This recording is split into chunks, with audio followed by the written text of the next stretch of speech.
Okay. We better stick to podcasting. Stick to making movies, Roberts. Yeah. All right, guys. Hey, ladies and gentlemen, welcome to Let's Get Into It. Coming to you from our hotel room in Carson City. With 3 hours sleep. You know the thing about production, especially when you do nights, you get off at whatever, 10, 11, 12, and you're hyped because you're off and you're excited, and then you go out. And then you go to bed at like 3, 4 in the morning. Yeah. And then you sleep till 10. And you're like, wait a minute. And then you get up and do it again. 45-year-old man. What am I doing until 3, 4 in the morning? If you hear a sound, it's because we're making a French press in the room here. By the way, Matt Kendall stepping in, giving us some love doing the podcast, recording the podcast. Can't thank you enough, dude. Appreciate Matt, you're out of Vegas, right? So whenever we go to Vegas, Matt's our guy. No, but totally appreciate you recording this for us. Otherwise, there'd be no podcast. So look very happy about that. But let's talk about we finished the second week of production on Feliz NaviDAD. I got to give you props, Roberts, before we go forward because there's been some roadblocks, like in any production. You've managed to stay calm, cool, and collected. I only saw you really lose it one time, and that was before production even started. You didn't even really lose it. You just kind of raised your voice. Yeah. But, you kind of keep it going through the roadblocks and obstacle courses. Well, one of the things that has really been the backbone to the production has been the idea that we're all in entertainment. We all feel like we have a responsibility to entertaining the world, to putting product on TV, to putting product in theaters or, on Netflix, however it happens now. And, it was scary. Everyone got here and they were scared. Everyone got here with a little bit of fear. Yeah. Because you're living in a time where not only, it's like Deadliest Catch. This feels not similar, but it feels dangerous sometimes. You feel scared. You feel like, wow. And it's not just about you, right? You're working with a bunch of people, and they have families. Yeah. And I'm not going to lie. Sometimes I felt scared. Sometimes I'm thinking, well, is this something that could end me? I've only felt the only fear I feel about this because I think my immune system's strong enough and all that other stuff. I just fear for my family. I can say all I want. Oh, well, I don't know. I may or may not get the Rona, but if I don't know I have it. Yeah, and then I infect someone who is potentially susceptible to having a bad time with it. Then I get nervous, Yeah. And but look, let's get down to the reality that it's with us. Yeah. I sort of gave a speech on the set the other day at the beginning of the second week, and I said, look, you have got to know. We all have to know that next job, this is going to be here. The job after that, this is going to be here. The job after that, this might be here. Yeah. So what are you going to do? Like, are you not going to work? Because if you're not going to work, then feel free to go home. Because that's the safest place for you. But if you're planning on making a living and entertaining, then let's go to work. Let's put on those gloves. Let's put on that mask, and let's be safe. Stay 6 feet away. I've been trying to stay as far away from everybody as possible. Right. Lopez breaks me up. Tony, come look at that. I look at you, bro. I see you. And then I'm going to go to another room in the house to stay with just to make everybody happy. Yeah. Plus I like to get away. Yeah. But you're right. I got news that we're going back to Access in like a couple weeks, and we all have to wear masks. Right, but that'll be okay. You guys have a very open floor, and I think the social distancing is going to be great, and there'll be no visitors. No visitors. Yeah. I mean, I don't think I have to. I don't know. In Lopez's dressing room, I don't know if we have to stay masked. I mean, me and that guy are fucking together every single day. Right. So it doesn't matter for you guys. If you get it, he's getting it. If he's getting it, you're getting it. That's the bottom line. But let's move on. Probably more like he's getting it than I'm getting it. Yeah, he don't give a damn. Right. Well, let's move on because I think it's important. I think we have no choice but to talk about the Rona. Yeah. It's here to stay. We're dealing with it, and we all have to work under very different circumstances now. And it's funny because the second week. Let's talk about the second week of production on Feliz NaviDAD. The second week has brought a little bit more calm. And it's funny because yesterday was a normal work day where Rona wasn't really on our minds. It was just, we kind of had other issues that normal films have. Yeah. Because everyone was so heightened the first couple of weeks. Yeah. It felt like the work was really, really good because, look, you can't There's no craft service table. I'm starving all the time.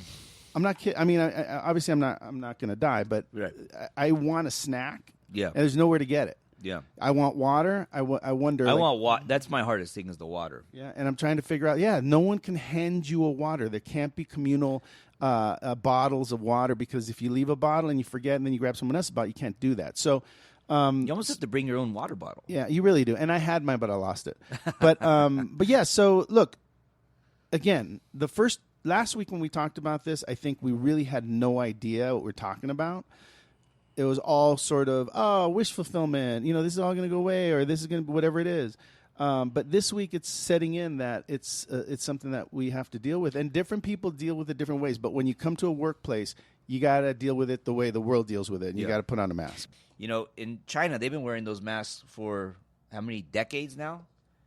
Right? Yeah, I always thought it was and they really all got weird. it. So it's kind of like I'm not saying the masks aren't working. Are you a doctor? Because you know a lot about this. No, because like I said before, my wife's a biochemist, but when this shit happened, it freaked everybody out, right? Yeah. And when people get freaked out, they want to learn, and when people want to learn, they go to CNN. You dive fucking deep into it. Well, the thing with my wife is that she knows what's like the non-biased outlets. You know what I mean? You're right, exactly. The things that aren't bought and paid for. Hey, we are not doctors. We can't tell you what to like or not like. But what I can tell you, if you're on my set, you're wearing a mask, and you're socially distancing, and you're taking care of your fellow coworkers. I'm not wearing the mask. I'm gonna tell you. I'm with Matt. Matt and I are probably the only two dudes who go old school Western. Where? Carson City with the bandana. Oh, when you're out? That's what's bandana, up. Yeah. right. Yeah, same thing, though. No, it's not because you can have the airflow underneath, right? But I wear a pair of chones. That's what I do. And yours have a little brown stain on it, so that's what's fucked up. And you try to claim it's coffee, but every time I go near you, you have a funky smell. All right, no more talk about the Rona. We're moving on. So if you're out there and you're making movies, there's protocols now. And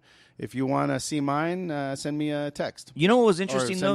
Or what do you say? How do you say it? Send me a DM or slide into the DM, Robert. You're getting too old on me now. You're like, send me mail. Write me a letter and send it to P.O. Box. It doesn't Pony work Express. Pony Express. I know we're in Carson City, the Ponderosa, but come on. Hey, speaking of Carson City, you're right. They shot Bonanza here. This is the Ponderosa. That's amazing. I thought. Yeah, and you know what's cool? History. Did we talk about the guy that we met who made a movie out here called Casino Boss? No. Dean DeLulo? No, we met him after. Yeah, we met him after. So we met this dude at the cigar lounge.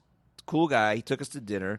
He made a movie called Casino Boss. Yes. And are there more productions coming into Carson City? Because it's a cool little town. By the way, great dinner. Great dinner. Great little private room. Amazing wine. Yeah. What was the alcohol content of that wine? Oh my God, that wine was, I don't know, it wasn't like regular wine. Did I drip shit on you? Oh shit, on the brand new Shell Toes, the white Shell Toes with the coffee. What the?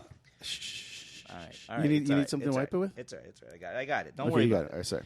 That dinner was great. But he did a movie. He also did some specials. He's doing another one. Yeah. But I think his budget is it's in the hundreds of thousands. Yeah. So I might hit him up. I got his info. We went back and forth. In fact, he texted me this morning and said he wants to sponsor a cocktail party for the rap party on Friday if we're interested at his casino. Well, bar. That's very generous. It is, but we're going to be in Tahoe. Yeah, so we'll see. But yeah, you meet filmmakers, you meet investors in film all over the place. And this one, we were just simply getting a drink at the cigar lounge. Yeah, you met this gentleman, and he is, he not only does he run one of the most popular casinos here in Carson City, but he's also an investor in film and television. And he really loves filmmaking. But what I was going to say before that, Roberts, is we had the conversation a while back about the pandemic films. Remember, we did a whole thing on it, and we kind of agreed on. And I'm kind of seeing eye to eye with you, where I think people aren't going to want to see they want to escape once this ends, if it does end. You know what I mean? But there was also conversation with somebody who knows a lot of stuff, saying no. The pandemic films are only going to get bigger. Yeah. So it's interesting. And I guess Netflix, the movies on there are doing really well, right? Yeah, I mean, I think when this started, it's funny because the culture of watching movies and getting information from movies, it's almost like people wanted to see pandemic movies to learn about the pandemic that we were going through. They were watching them because they were like, "Oh, this movie's called Pandemic. It'll tell me something," you know. And I think that's interesting about that because there's a movie called Virus. There's a movie called Pandemic. You can watch it, and they were spiking. People Contagion. were like going, And I think it's mainly because people want to get accurate information because writers do a lot of research to do scripts, you know, and they don't want to get it wrong. So if you watch Pandemic and you watch Virus, I'm sure that you will see some similarities and you'll get some information that you're like, oh, I didn't know that. Oh, no. And those writers, I've read that they did research all that, and they're like, fuck, like, this is kind of what they said would happen. Yeah. You know what I mean? I mean, it's a virus, so it spreads. I mean, those movies take it to a whole nother level with, like, you know, how bad it gets. But, you know, I don't know. I don't see... Dude, it's like a zombie apocalypse. Look, I just stole your thing. You missed it. And actually, I like doing that. You know why? Because it kind of resets you. Yeah. That's the Roberts. You think about it. But I think Sunshines and Rainbows, dude, for me, after this. I think that it's like anything else. If The Rock stars in COVID, Jumanji? No, if he stars in COVID-19 2020, likely people will watch it. It's just going to depend. Like, I think you have to make, like, you know, I heard Michael Bay's making a movie. It's got to be a Michael Bay movie for people to go crazy. You're not going to make an indie pandemic. Although I was thinking that it would be interesting to do a story about the pandemic, but it would have to be really insular, almost like you're in the mind of a family who's freaking out. So that the reality of what's happening is not so much, not as important as the dynamic ignorance between them. Yeah, the ignorance of what's happening to a family and having them, you know, do whatever they do. But that sounds really depressing. Exactly. Let's move on because look, this is all very interesting. It's going to be here for a while. We'll talk about it again. But I want to talk about Latino projects because it's really fascinating to me. We're doing a movie called Feliz NaviDAD. It was born out of the idea that Feliz NaviDAD, the song, is known by so many people and so popular. Yeah. You know, that we said, well, let's wrap a movie around that song so that people are drawn to the name. And it's funny because now, in retrospect, and this happens, and I'm sure Made in Mexico for You is going to do the same thing. After you make it and it's good, people always say, oh my God, I would have totally bought that. I would have made that movie, you know? And a lot of people are saying that about Feliz NaviDAD. They're like, it's so obvious. Yeah. But again, the influence of the Mexican-American culture is very, very alive in this movie. Yeah.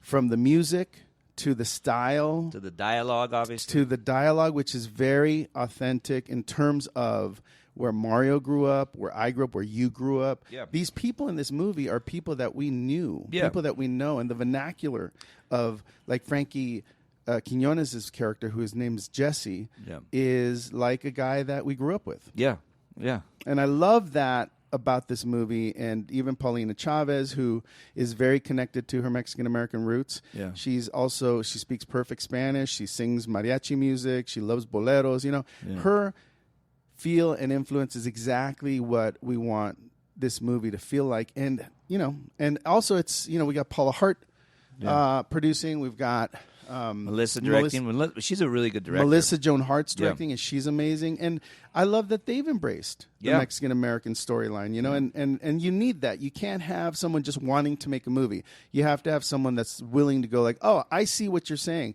This is what America looks like. Yeah. And let's make a movie that includes and doesn't exclude. Yeah. Because you don't know. I don't think you watch this movie and say, oh, the Jesse character, I just don't get it. Right. There might be some words you don't get, but you'll understand the inflection. You'll understand what we mean. Yeah. Yeah. And obviously there's a demand for this, Roberts, because congratulations, you have 2 more films possibly in this space. Yeah. Right? I mean, yeah. And Can we name drop titles or no? Yeah. I mean, look, let's talk about it a little bit because I think this is a really important subject. Because I was pitching you stuff the other night. We were having a cigar. You're like, nope, I found my lane. I'm staying in it. I was like, come on, dude. No, wait till you see Made in Mexico. You might change your tune. No, I don't think I'm in any lane, but I will say that you're in a lane. You're in a lane. I'm a high concept lane. Well, no. Don't steer out of your lane. What's my lane? Your lane right now is Christmas movies. Stop it! I'm not just making Christmas movies. I came at you with one of the best ideas ever. Pitch it right here. Let's hear I will pitch it. Let's go. a scientist gets a fossil and finds the DNA in it and decides to bring it back to life. Right. So it's a dinosaur, and then they make a theme park, and it's supposed to be sunshine and rainbows. Guess what?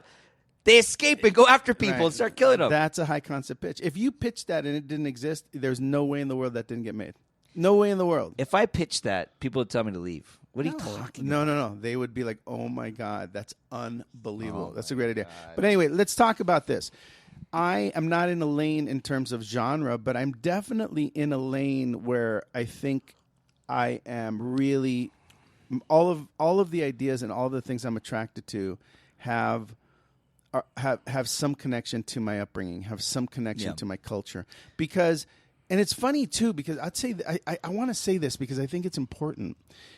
I hadn't really, until I started doing the podcast, I didn't understand what it meant for me to be Mexican American. I didn't understand it as well as I do now. Because the more I talk about it, the more I realize that I'm not from Mexico.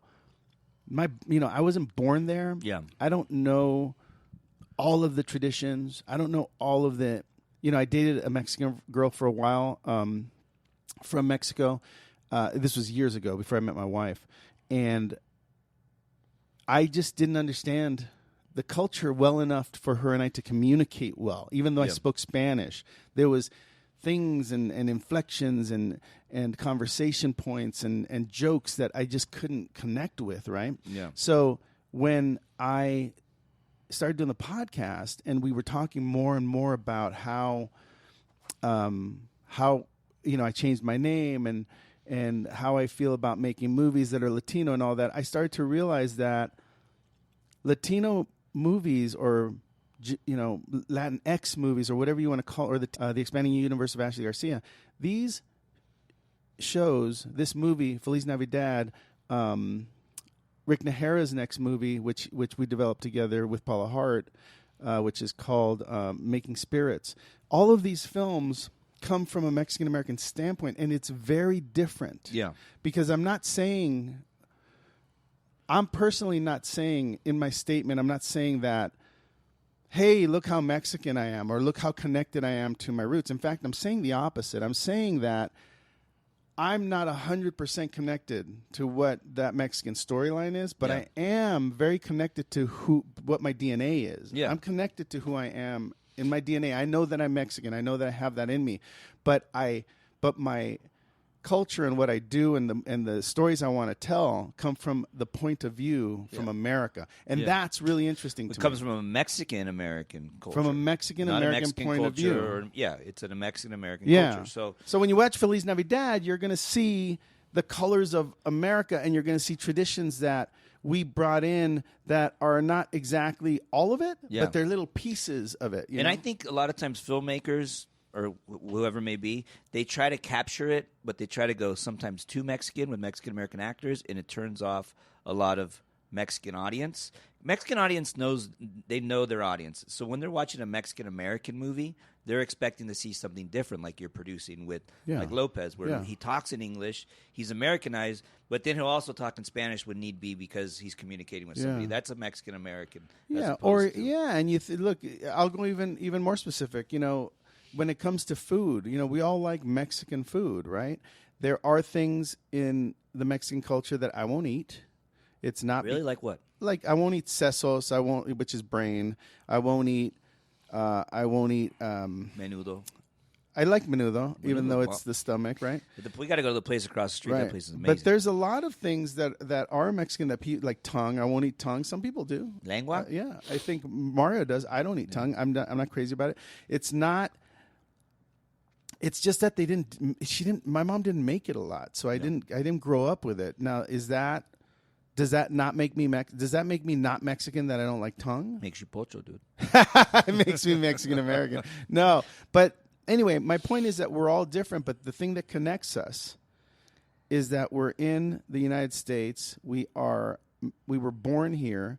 And we love the DNA running through our veins. You know, when you see a tequila bottle, when you meet up with Emilio Rivera, when you talk to Danny Trejo, when you talk to Edward James Olmos, you feel like you're home. You feel like you're with somebody that you connect with because there's some like deeper deeper connection to your culture through that, and that's what these movies seem to be heading towards, and that's what people should be making. That's what networks should be looking for. That's what streamers should be looking for. They should be looking for something that resembles what's happening here. And a lot of times they'll ask you for, let's do a Latin movie, and they really want you to sort of delve deep into your Latin roots. The problem is that I can't delve that deep. I don't have that. Yeah. I can give you something that I'm proud of. Yeah. I'm proud to be Mexican American. Yeah. I'm proud of my mom and my dad being immigrants. I'm proud of all of that stuff, but I am American, Mexican American, and I want to tell the story from my point of view, and that connects with a lot of people because, I have an Italian wife. Yeah, she loves my culture too. Yeah, she loves her culture. She loves my culture. And I think that we can all connect on a certain level as long as I'm not saying, "Hey, you don't understand what I'm eating, therefore I'm going to only talk to Latinos about it." Yeah. That's when you start making a mistake, when you go so deep that people don't understand what you're saying. Yeah. I was talking to, it's funny, I was talking to Peter Murrieta and Eliza, I was talking to Peter Murrieta and Eliza Murrieta, who wrote this script. And I think, we were having a discussion about how movies and scripts sometimes say, remember when my dad, or remember when my grandfather. Anytime I think you refer to a memory that has a cultural meaning, you exclude people from enjoying that because it's the character's memory of something deep and cultural. Yeah, you can't connect with that. Think about one time a character said, "Gosh, when I was 8 and my grandma came," the character may be feeling it, but you can never quite understand that. Yeah, if I said, "Hey," if I'm Italian, I say like, "Oh, the meatball sandwich I ate the other day." You'll make a connection because you've had a meatball sandwich. Yeah, that's different. So that reminds me, I forgot to get my meatball sandwich last night. That reminds me, the second meal yesterday, they delivered meatball sandwiches, and I wasn't there. But I kind of went deep on that. But the main reason I wanted to say that is because then it's going to make sense to you what we're talking about now, which is, with Mario we developed Feliz NaviDAD. With Mario we developed the expanding universe of Ashley Garcia. Same thing, right? Actually more American than Mexican in Ashley Garcia. We developed a pitch that Rick Nahara wrote, which is called Making Spirits, right? About a Mexican-American lawyer who goes to Mexico to take over a tequila company and finds herself really connected to the earth, really connected to the people, and had no idea. Yeah. That's very cool because that's what happens too when you're Mexican-American. You go back to Mexico and you're like, "Oh my God, everyone looks like me. I understand it. Wow, you're giving me something that's in my DNA." Like when we were in Mexico doing the tequila, you and I and Mario were there. Oscar De La Hoya was best there. Trip. Best trip ever. But when the mariachi came out to sing and there was 19 of them. Goosebumps. Why? Yeah. Because not only because it's beautiful, anyone would have got goosebumps, but you start to realize that is running through your blood. Yeah. That music, their traditions. Yeah. You may not understand it at that moment, but it is in your DNA, and I think we all felt that. Yeah. I mean, going back when I was a kid, my grandpa and his buddies, when I would stay at my grandma's house because I pretty much lived there, dude, they would get all pedo. One guy had a guitar, my grandpa sang, and all the wives would, and they would stay up to like 5 a.m, fucking drinking and singing and playing guitar, and we were like, I was like a little kid. I remember going, "Just go to sleep." Because they were just fucking rocking out to all these Mexican tunes. Yeah. Like you were doing right before the podcast. Right. Te vas porque yo quiero que te vayas. Minus the tequila in the morning. It's amazing. It's a great feeling. But that took me back to that moment. Getting back to when those mariachis came out. Yeah. That took something in my brain sparked when I heard that guitar and the horns and everything, and they came around that corner. I was like, "Oh fuck. Now it's next level." And then you're in the tequila fields, which is really equivalent to Napa Valley for wine, and you're sitting there and you're seeing miles and miles of agave plants, and there's nothing, the red rock, the volcanic, clay, all of that's there is part of us. No matter what you say, it's part of who you are. It's part of who we are. But we were born here. So I can go back and appreciate it. But you could also eat Fruit Loops and watch Bugs Bunny on Saturday. Well, no. Someone said it perfectly in the documentary I did. They were like, look, we are Mexicans, but we drive Chevys and we eat Kit cereals, right? Chevys. That's all American stuff, right? Yeah. So we're connected to that in a really weird way. But definitely when I have someone try the tequila, like I was sitting with Paula Hart, right? And I said, "Oh, you want to try the tequila?" She says, "Yeah." She goes, "Oh, I'm not really a big tequila drinker." I said, "It's a lot like wine." I go, take your little shot. Yeah. Let's sip it. But I want you to imagine the earth that it's grown in. I want you to imagine the clay, and I want you to imagine the volcanic rock, and I want you to imagine all of this red soil all over the place, and then take a drink. Yeah. She drank it, and you completely felt different about what she was drinking. Yeah. Why? Because there's a connection to where it comes from. Its origins. Yeah, so you can taste the earth when you think about it. You kind of can do that taste the vanilla. with wine. You do that with wine. You get a night. Oh, I got this bottle from Napa. Look at, and you instantly take a sip, and you're like, oh, this is good shit. Yeah, it is good shit. But you're also thinking about Napa Valley, that region, what it's known for. The only time she was weirded out is when I told her, take a bite of this worm. I'm kidding. There's no worm. Yeah, that's mezcal. That's not good. That's not. I mean, it's great, but it's not. That's not the point. Yeah. But yeah, so I think as we went into developing the Day of the Dead script, which is Making Spirits, about a girl who goes and finds herself. Yeah. And she ends up not bringing that company back to sell. Yeah. But she brings it back to make bigger, and she takes it out on her own. Yeah. So and it's really cool to develop work like that. There's another thing we've developed, which is a Latino Christmas, another Latino Christmas movie. Again, all these things with Mario because we connect on all these levels all the time. We really do.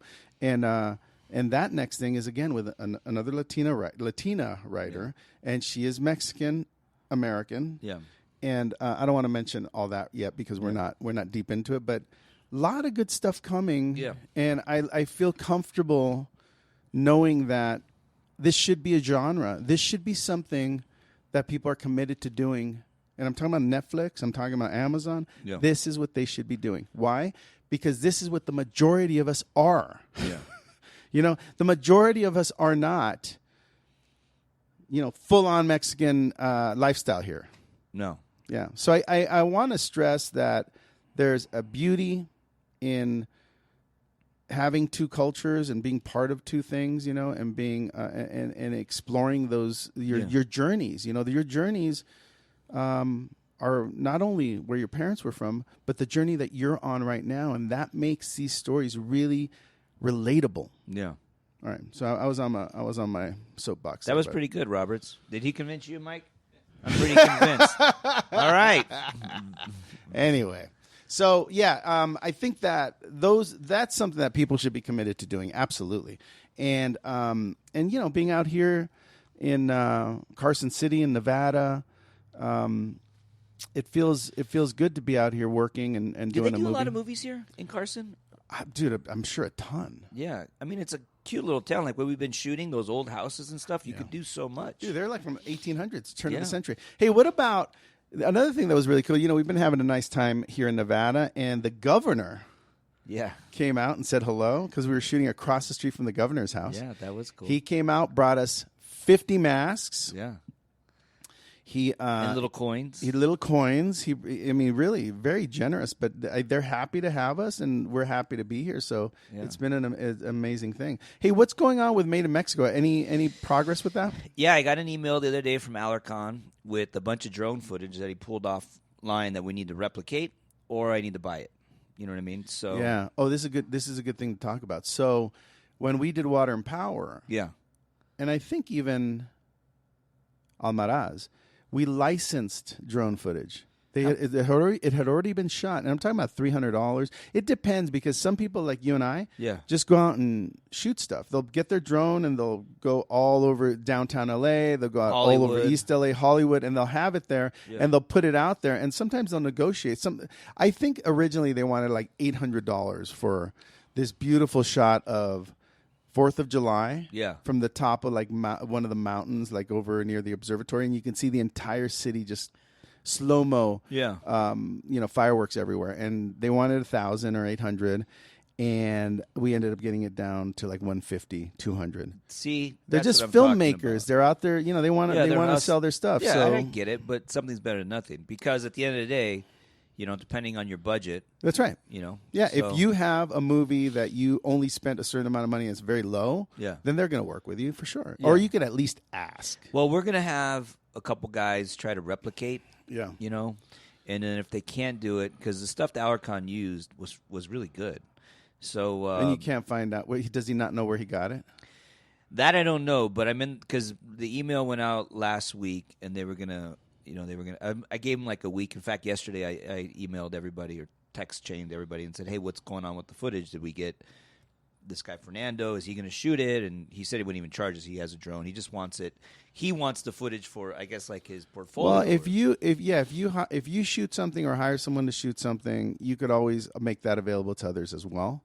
So if you have, is there a specific site? Like Extreme? Yeah, Music there are sites, and I can't think of one of them. But if you go to Google and punch in like licensed footage or licensing drone footage, you will find a bunch of places where you can buy it at. I'm sure that's where Rich. And they have choices. They have like, look at a bunch of people put. Yeah, exactly like Extreme Music. Although. Man, that'd be if there isn't something like that. That's something to pitch Russ. Russ, come on, buddy. Russ, if you're listening, we got a new idea. Listen to me. Speaking of Russ, let's talk about Extreme B-roll.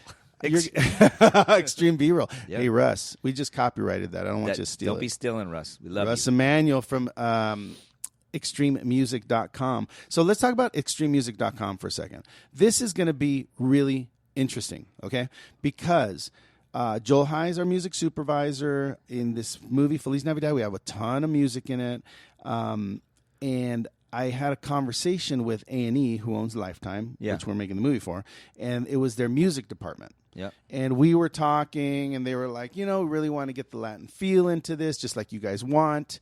And I was like, great, this sounds wonderful. And I had to do it, right? I had to say, they were mentioning, how they the needle drop music that they had, and all the stuff that they could provide. And I decided, I'm gonna throw Russ in here, right. So I was like, well, I'm a big fan of extrememusic.com, and I'd love to use them on this movie. And they said, oh my God, Russ Emanuel. Are you kidding me? No, I'm serious. He said they were like Russ Emanuel and extrememusic.com handle our library.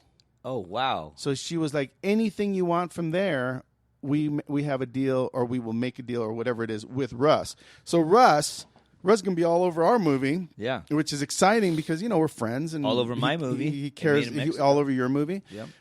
And we love Extreme Music, and it's just fun to continue to work with people that are at such a high level, and he provides music for movies, for commercials, for TV shows, for anything that any media that you want. You go there, you figure it out, you punch in the type of music you want. I was already listening to all their Christmas stuff. By the way, Russ, you need more Christmas stuff, and I suggest you get all those composers all over the world. Yeah. Writing your Christmas things. Yeah. And next year, when you go and say, look, I'm going to need some B-roll footage, extrememusicbroll.com. Extreme B-roll. Extremebroll.com. It got born right here. How about extremedrone.com? Okay, I just copyrighted that too, Russ, so don't steal that. Extremedrone.com. I like that. Another extremebodycam.com. Boom, there's 3, Russ. Can't steal those. Anyway, if you need music for a network, there's a very good possibility that extrememusic.com is part of their family and library, and they provide music. So make sure you ask your executives if they're using extrememusic.com, because likely they will be. If I hadn't had that conversation, I may not have known. Yeah. Or if for your 200 followers on the gram, if you need good, go to extrememusic.com. Well, look, I think that the really interesting part about making a movie during this time is that you can't be stopped. No. There's lots of roadblocks, like you were mentioning. There's lots of hurdles It's obstacle course, like Frankie was saying. Yeah, obstacle course down the street.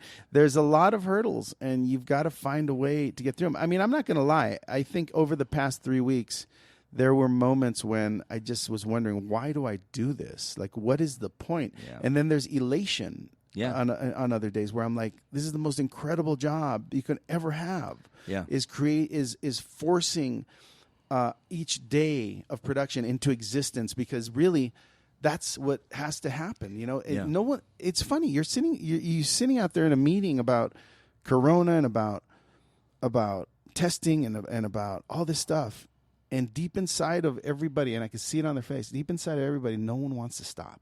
No one wants to stop making a movie. Yeah. Right? Because we all sort of fell in love with it, and well, like you said, everyone's getting paid. Everyone's getting paid, but they also love it. I mean, look, dude, it's June.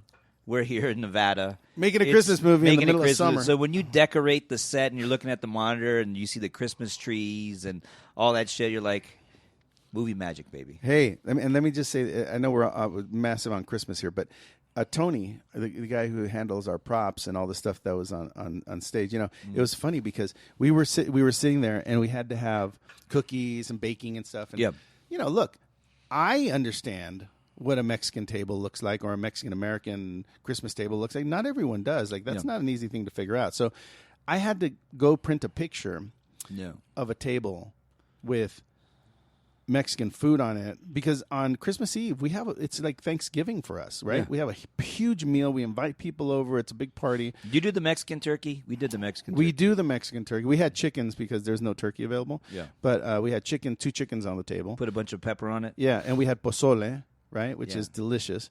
And but he killed it, dude. The art department on this movie absolutely got it right. And we couldn't find Mexican wedding cookies because it's a really holiday thing. Yeah. So we took donut holes that were frosted, and those were Mexican wedding cookies, and they looked perfect. Yeah. So anyway, I just want to shout out to Tony on the movie, because the art department has been, you know, ready and willing. You know. Yeah. I know it's frustrating when a producer comes up to you and goes, "This is what the table's supposed to look like," and you've already got the table dressed. Yeah. Right. So it's complicated, and I get it, but when you get an art department that's like, you know what, give me that picture, send it to me. I'm going to go to the market. There's a Mexican market down the street, and and they had all this authentic bread and pastries, and they had flan. Yeah, you know that was cool, dude. Yeah, that was, and you know what, everyone ate it in the movie. Everything was cold, but they kept eating it. It's like, it's delicious. Yeah. God, nice to have an art department. Made in Mexico. That was me. I was wardrobe art. Oh, that's it. So like, Matt, check this out. This guy makes a movie for $10,000, right? And I was looking at him yesterday going like, there's 7 people in the art department. I don't know how many. There's like 7 people in the art department. Hustling, like to make a scene work. And you had 0 people in your art department. It was just you. Yeah. And you were producing, you were directing, you were art department, you were craft service, you were buying lunches. I was dealing with travel, hotels, money. I was dealing with everything. And then, okay, you got to get in your scene. Like, and then I had to act next to Lilo Bronco. He's a fucking talent. Yeah, he's a legendary actor. Looking at the movie, because the movie is good, and I'm my biggest critic, and I go, fuck, you know. But people who see it, who are either way, they say, no, dude, you held the stress that I was under came across on screen, which needed to be, because my character is stressed out. He's being held captive in Mexico, and it worked, but never, ever, ever again. ever again. Like sitting on this set, sitting back there, watching everybody work. I'm like, fuck. Like, this is, you know. And I gotta say, I pulled it off. It affected my health for a little while. Hey, sometimes you got to do what you got to do. But I love you turning to me, going like, hey, so when are we flying back? I'm like, I don't know. Yeah. Like, there's a lot of things I don't know. Like when I'm on the set.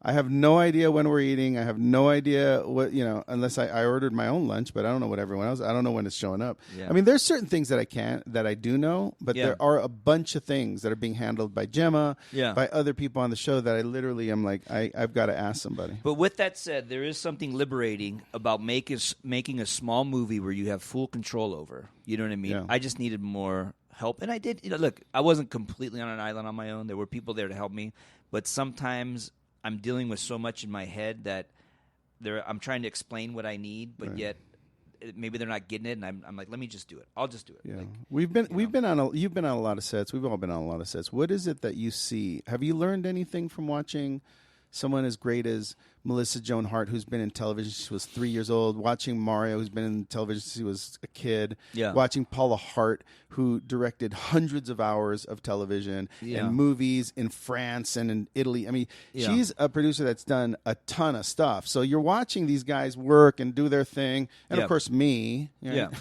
And, of course, you. It's like, you want to get a drink? Right. But but have you learned, do you see anything that you would like to do differently from watching everybody do their thing? Completely. Like Lopez, I got to give him props because that guy, he comes prepared. He studies every night. He studies all day until he has to shoot. Like he's 100% committed to this part, and it's a big thing for him because this is his movie too. It's not like he's a hired actor. No, he created the story. It's his baby. Delegating roles for people and being able, like watching Melissa work with Sam, our first AD, and them setting up the shot and the camera guy, the focus girl, like all the stuff that plays in where all she's really got to – I shouldn't say all she's got to worry about because she's got a lot to worry about, but just the fact that she gets to work with the actors and make that scene – you know what I mean? And she's really calm and cool and collective. I love her even style. Under stress. Yeah. I love well, her style. You know what I think too is if you're a lot of actors who become directors, they get it because they know what it's like to be on the other end.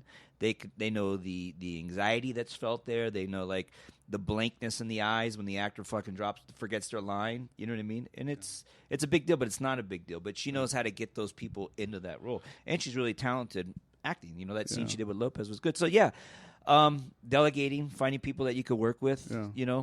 Obviously, there's a bigger budget than I've worked with, but. Pretty cool. I mean, and you do. And by the way, I'm learning every movie I do. I learn a little something too. But also I learned no role is too small. I got a call, an email last week. Yeah, Mob Town. What? Which I had, which is on Showtime. Which is on Showtime right now. Danny A. directed. Which I didn't even have a speaking role. I was I was just like a glorified extra. Yeah. And he gave me a lot of screen time, and then he gave me some lines. That's not a glorified extra. Actually, that's an actor if you have lines. Well, yeah, but I didn't have that. I showed up to set, and they said, "Say this." And what did you say? What was your line? I had a few. The one that really, when we go to the house to meet with all the wise guys, answer that call. Hold because, on, real quick. No choice. I'll take him in 5 minutes. He's going to take you in 5 minutes, Holmes. We're wrapping up our podcast. No, but we're wrapping up right now. That's a phone call with Mario Lopez. Okay. All right, bye. Duty calls. Yeah. Is he okay? Yeah, he's good. All right. By the way, I pulled a Roberts right there. But it's kind of good. It resets you. But let me ask, so Mobtown, but can people watch you in Mobtown right now if like someone said, "Oh, I want to see what Tootie looks like"? Yeah. And what do you say? I say, "I told you, this kid don't miss, huh?"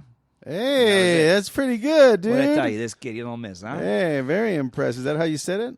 Kind of, yeah. Okay, kind of. No, you probably said it better right now. I did. Yeah, but all right. Well, if you want to see Tootie, but let me finish. Mobtown, you're gonna go see him on Showtime. I get an email from a buddy who says, "Hey, I saw you.